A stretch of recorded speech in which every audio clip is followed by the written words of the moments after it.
오늘 우리 함께 본 이 말씀의 내용 가운데 어떻게 보면 이 8가지 팔복을 말씀하시는 내용 가운데서 우리의 삶 가운데서 그 말씀이 나타나는 모습을 말씀하고 있는, 다시 말하면 8가지 팔복을 말씀하는 가운데 마지막 부분을 포함한 이 모든 역사의 결론적인 내용이 뭘까?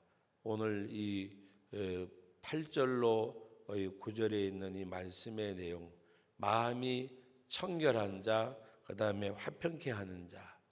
마음이 청결한 자가 뭘까 물어보면 우리는 그냥 단어적 의미를 생각하고 깨끗한, 정결한 이런 대답을 할 수가 있습니다.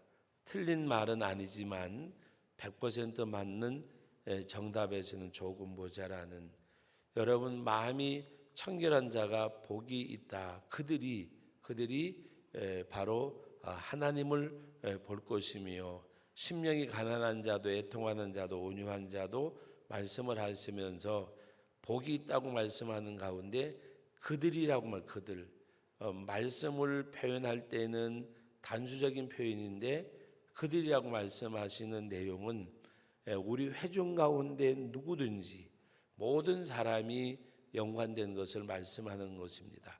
어떤 특정인에게만 주어지는 것이 아니라 모든 사람에게, 하나님이 1대1로 대상으로 말씀하셨지만 그 모든 사람들에게 대상이 되어지는 것, 하나님을 특별한 사람만 보는 것이 아니라 그들이 하나님을 볼 것이며, 마음이 청결한 사람, 마음이 청결한 사람.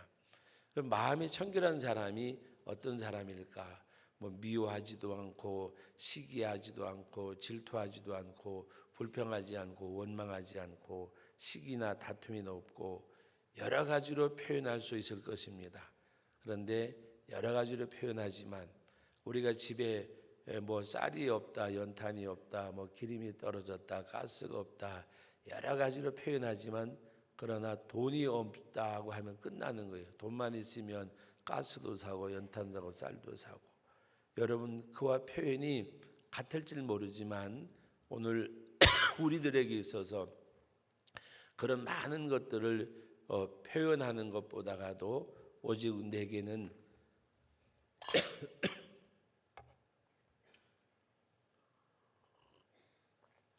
다른 것이 자리 잡지 않고 주님이 그 마음속에 있는 사람.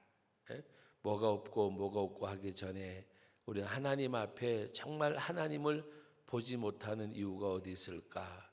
주님이 내 가운데, 내 심령 가운데 계시지 않으니까.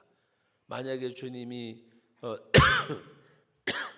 내 심령 가운데 계신다고 하면 나와 동행하는 분인데 우리가 보지 못하고 만나지 못할 이유가 없잖아요. 그런데 우리는 뭔가 이렇게 여러 가지로 많은 것이 가득 찼기 때문에 못 보고 이것이 없어져야 되고, 그런 의미가 아니에요. 우리는 육신을 가졌기 때문에 어떤 아담의 후손으로 죄성을 가지고 우리는 태어났어요. 그래서 우리에게는 내가 하나님 앞에 갈 때까지 미움이라는 게 없을 수가 없어요. 시기라는 것도 없을 수가 없어요. 수요일 날 저녁인가 말씀을 전하면서 말씀드렸잖아요. 정말 저 집에는 남편보다 아내가 훨씬 낫다 그러면 남편이 그렇게 듣기 좋아하지 않아요. 또 뭔가 하면 반대로 아내가 훨씬 낫다 그래도 마찬가지고. 그런데 뭐라고 말씀드렸어요? 자녀가 훨씬 낫다 그러면 기분이 좋아요. 왜 그럴까? 거기에는 아무것도 존재하지 않아요. 아무것도 존재하지 않아요. 여러분 부부지간의 관계, 부모 자식지간의 관계하고는 오히려 성경적 원리로 보면 부부는 하나요. 부부는 하나. 그래서 부부는 오히려 자식보다가 부모가 훨씬 낫네 그 말보다가 아내보다 남편이, 남편보다 아내가, 그 말이 듣기가 좋아야 정상이에요. 그게 성경적이요. 그런데 왜 우리는 그 말이 그렇게 달갑지 않을까? 아직도 내게는 죄성이 남아있기 때문에. 시기라고 하는 것, 다툼이라고 하는 것, 거기 뼈 중에 뼈요 살 중에 살이라 너희는 부모를 떠나서 한 몸이 될지니라 성경에 말씀하셨어요. 오히려 여러분 법적으로도 부부간에는 촌수가 없어요.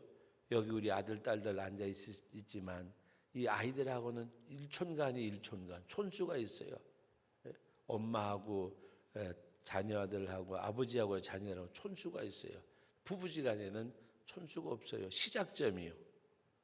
그런데도 그것이 잘 받아들여지지 않잖아요. 아이고 이 집에는 아내 때문에 살아간다고 그래 보세요. 좋아할 남자들 있는가? 무엇을 말씀드리는가 하면 우리 가운데는 죽을 때까지 성화돼도 하나님처럼 본래 하나님의 형상으로 완전히 회복될 수 있는 우리들이 아니기 때문에 우리 가운데는 죄성이 남아있기 때문에 그래서 여러분 우리가 뭐 미움이 없어지고 뭐 시기 다툼이 없어지고 그건 없어질 수가 없어요. 그냥 우리가 자제하고 남보다 조금 더 한 발 앞서 나가고 그런 거지. 그것이 우리 가운데서 완전히 없어질 수는 없어요. 언제 없어졌느냐? 내가 하나님 나라 갈 때에 여러분 오늘 우리들에게 있어서 마음이 청결한 자가 하나님을 본다고 이야기할 때에 무엇이 없어져야 되는 것이 아니라 하나님과 나와의 관계 속에서 아무것도 없어야 돼요. 조건도 없어야 되고 아무것도 없어야 돼요. 여러분 자식이 부모보다 낫다고 하는데 마음이 기쁜 것은 그 관계 속에서 아무것도 없어요. 기대치가 있어요. 내가 원하는 기대가 아니에요. 여러분 남편에게 아내에게 기대치가 있어요. 그 기대치는 뭐를 위한 거냐? 99%가 나를 위한 거예요. 아내가 내 입맛을 맞춰줬으면 좋겠고 내 식성을 알았으면 좋겠고 날 좀 이해해 줬으면 좋겠고 남편이 좀 날 좀 이해해 줬으면 좋겠고 나를 좀 뭔가 이렇게 좀 뭔가 나에게 좀 이렇게 좀 만족을 시켜주는 어떤 내 욕구적인 거예요. 내 욕구적인 게 99%예요. 부부지간의 관계는. 그러나 부모 자식 간의 관계는 나를 위한 것은 거의 1%도 없어요. 예를 들어서 여러분들이 우리 자녀들이 가장 듣기 싫어하는 얘기가 공부해라 뭐 해라 그러면 듣기 싫지요. 그런데 여러분들에게 부모님들이 그렇게 말할 때에는 여러분들에게 대한 기대가 없어요. 부모님들은. 그 기대가 뭐냐? 여러분들이 잘 되는 거. 조금 더 남의 자식보다 조금 더 낫으면 좋겠고 공부도 조금 더 잘했으면 좋겠고 뭔가 나를 위한 기대치가 아니에요. 좋아하는 것이 아니라 사랑하는 거예요. 사랑하는 거. 좋아하는 거와 사랑의 차이가 뭔가 하면 좋아하는 것은 뭐 드실래요? 뭐 좋아하세요? 묻잖아요. 사랑하는 것은 뭐 먹을래? 뭐 좋아할래? 어제도 우리 점심을 참 저는 그렇게 제천에 그렇게 분위기인데 있는지 몰랐어요. 젊은 사람들이 많이 가는 데라고 우리 부목사님들이 잘 아시더라고요. 아이들이 어리고 하니까. 그래서 같이 갔는데 어제 학생들이 굉장히 많이 왔더라고요. 굉장히. 그래서 뭐 엄마 아빠들하고 와서 밥 먹고 하는데 옛날 생각이 나고 나는 옛날에 왜 이런 걸 못 해봤을까 그런 생각도 나는데 너무 좋아 보이더라고요. 그런데 다 한결같이 어른들이 제가 유심히 봤어요. 뭐 먹을래? 이거 먹을래? 저거 먹을래? 이거 먹자 저거 먹자 하는 부모님은 못 본 것 같아. 여러분 부모 자식지간에 아무런 뭐가 없기 때문에 그런 거예요. 그리고 기대치라고 하는 것이 나를 위한 기대치가 아니에요. 여기 우리 저도 목사하고 우리 장로님 권사님들 계시지만 여러분 가만히 생각해 보세요. 내가 사모에게 여러분 우리 장로님들이 권사님들에게 기대치가 있는데 그 기대치가 그 사모를 위한 거예요? 권사님을 위한 거예요? 표현상으로는 상대를 위하기도 하지만 중심적에는 나에게, 내가 교회 와서 열심히 일하는데 좀 사모가, 좀 부인들이 이해를 좀 해줬으면 좋겠고, 그게 자기중심적이잖아요. 기대치가 자기의, 그러나 아이들에게는 기대치가 나를 위한 게 아니잖아요. 여러분, 오늘 우리가 하나님 앞에 마찬가지예요. 하나님은 기대치가 있는데 우리가 하나님의 형상대로, 우리가 하나님의 말씀 안에서, 우리가 어떻게 하든지 이 땅에서 흠도 점도 없이, 빌립보서에서, 디모데 전후서에서 바울 서신의 마지막 핵심적 가치, 핵심적 결론이 뭔가 하면 우리가 하나님 앞에 갈 때까지 점도 흠도 없이 하나님 앞에 온전히 드려지기를 원하는 것이. 그래서 바울은 자기를 가리켜서 중매쟁이까지라도 표현을 했어요. 여러분, 우리가 하나님 앞에 정말 하나님을 보는 사람이 어떤 사람일까? 어떤 세상적인 것이 아무것도 개입되지 아니한 하나님을 향한 그 마음, 나를 향하신 하나님의 사랑을 깨달을 때에 그게 하나님을 보는 거예요. 여러분, 자식들이 보이잖아요. 우리 연세가 아무리 많아도 세상 떠날 때까지 눈을 감고 잠들고 영면할 때까지 부모에게 보이는 것은 자식이에요. 우리 그리스도인들이 이 땅에서 하나님 앞에 갈 때까지 내가 눈을 뜨면, 내가 하나님 앞에 사는 그날까지, 내가 하루의 생활 마치고 눈을 감고 영원한 이 육체가 영원한 잠들 때까지, 이 육체는 영원히 소멸될 거지만 우리가 부활하고 예수님이 땅에 재림할 때는 영원한 생명을 얻을 우리들, 그 주님을 바라보는 우리들이 되어져야 돼요. 뭐가 없어서 주님 보는 게 아니에요. 시기하는 마음, 질투하는 마음, 여러 가지 이 모든 죄성이 우리는 하나님 앞에 갈 때까지 존재할 수밖에 없어요. 우리가 기도하는 가운데 절제시키고 참고 견디고 인내하고 말씀대로 살려고 몸부림치고 발부둥치는 가운데서 이루어지는 거예요.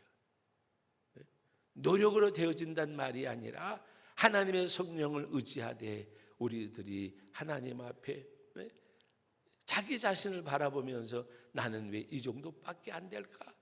나는 왜 이런 사람일까?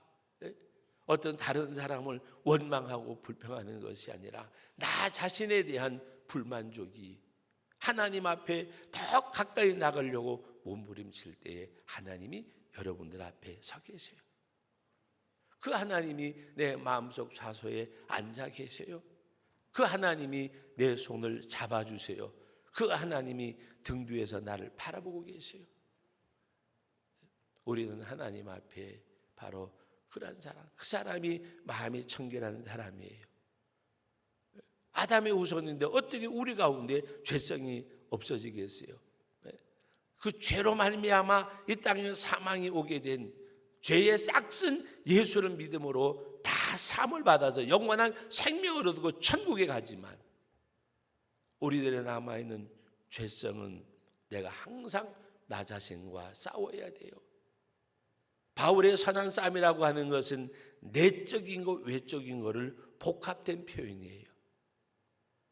어떻게 하면 말씀대로 살아볼까? 이 세상에서 여러분, 자기 자신과 싸움이 없는 사람은 영적인 세상에 싸움이 있을 수가 없어요.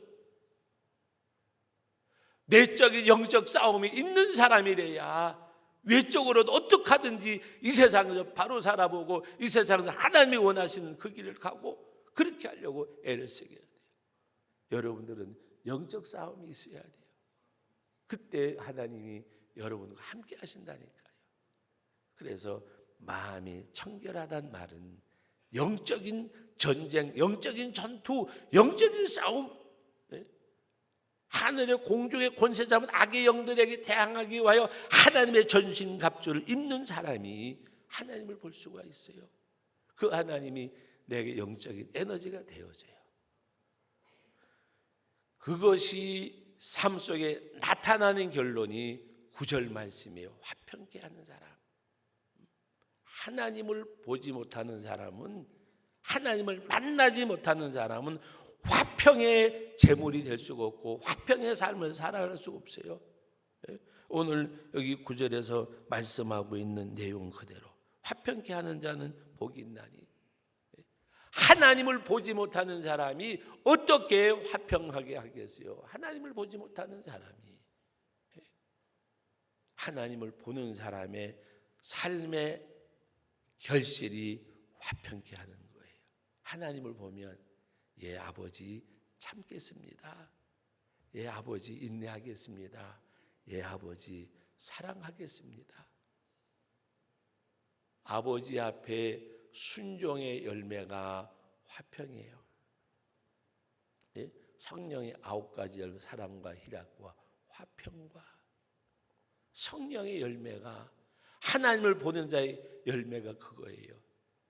예, 갈게요, 할게요, 제 자신이 드릴게요, 제가 참을게요, 인내할게요, 사랑할게요, 용서할게요, 관용할게요, 보살필게요, 위하여 기도할게요. 그게 화평의 삶이요. 우리 잘 지내봅시다. 그렇다고 화평하게 되는 거 아니에요. 사랑할 수 없는 상대 사랑하고, 용서할 수 없는 것을 용서하고, 관용하고, 포용하고, 이해하고, 그리고 하나님 앞에 저는 더 큰 사랑을 받았는데요, 제 앞에 주님이 계시잖아요. 십자가에 못 박혀 죽으신 주님이 내 앞에 계시잖아요. 그 주님을 바라보면서 용서도 하고 사랑도 하고 이해도 하고, 주님 감사합니다. 오히려 사랑할 수 있어서, 용서할 수 있어서, 그것이 화평이에요. 그럴 때 하나님께 영광을 돌려드리잖아요. 너희는 세상에 소금이라 빛이라. 너희 착한 행실을 모든 사람들에게 알게 하여 하늘에 계신 너희 아버지께 영광을 돌리게 하라. 화평케 하는 자는 복이 있나니 그들이 하나님의 아들이라 일컬음을 받을 것이며. 이게 하나님께 영광 돌려드리는 거잖아요. 하나님의 아들이라, 하나님의 아들이라. 저 사람 누구야? 아모개 교회 장로님이래, 아모개 목사님이래, 아모개 교회 집사님이래. 세상 사람들이 하나님께 영광을 돌려드리게 하는 것처럼 오늘 우리들에게 더 큰 재물의 삶은 없어요. 우리 앞에 하나님 주님이 계시고 그 주님 앞에 아멘으로 순종하고 나가는 가운데서 하나님이 영광을 받으시는, 우리 어린 자녀들, 저 귀한 아이들이 여러분의 눈에 딱 들어와요. 제 누지바이예요. 그 부모님들 너무 좋으시겠다. 그게 부모에게 효도하는 거고 영광 돌려드리는 거예요. 우리 마찬가지예요. 우리가 하나님 앞에 믿음으로 말씀으로 살아가는 가운데 저분 누구야? 아이고 맞아, 교인 맞지, 누구래, 어느 교회 목사님이래, 장로 권사님이래. 그렇구나. 우리의 삶이 열매가 나타나는 것이 하나님께 영광 되어지는 거예요. 하나님 앞에 우리가 영적인 싸움을 부단히 싸워서 내 앞에 계신 하나님 보시고 그 하나님을 바라보면서 기쁜 나머지, 아버지 주님 제가 이렇게 할게요, 이렇게 살게요, 날 위해서 십자가에 죽으신 주님을 위해서 제가 이렇게 살게요. 그게 화평의 열매예요. 화평이라는 말 하나로 국한된 게 아니에요. 그래서 하나님께 그들이 하나님의 아들이라 일컬음을 받을 것이라 말씀을 맺습니다. 우리 제천 성도교회 우리 어린 친구들 또 우리 저 뒤에 우리 아주 유초등부 아이들도 와 있고 보면 저들이 정말 이 다음에 장성에 가면서 여러분은 연세 많은 또 여러분들은 저는 우리의 삶을 마감해 가면서 하나님의 아들이라 일컬음을 받는 그것이 하나님께 영광을 돌려드리는 제물 되어지는 저는 그렇게 생각해요. 어떤 물질보다가도 어떤 세상의 어떤 헌신보다가도 하나님의 아들 일컬음 받는 내 삶이 하나님께 큰 제물인 줄 알고 우리 어린 친구들은 자라가면서 우리에 있는 우리의 삶을 마감해 가면서 하나님의 아들이라 일컬음 받는 우리 제천 성도교회 모든 성도들 되시기를 주님의 이름으로 축복합니다.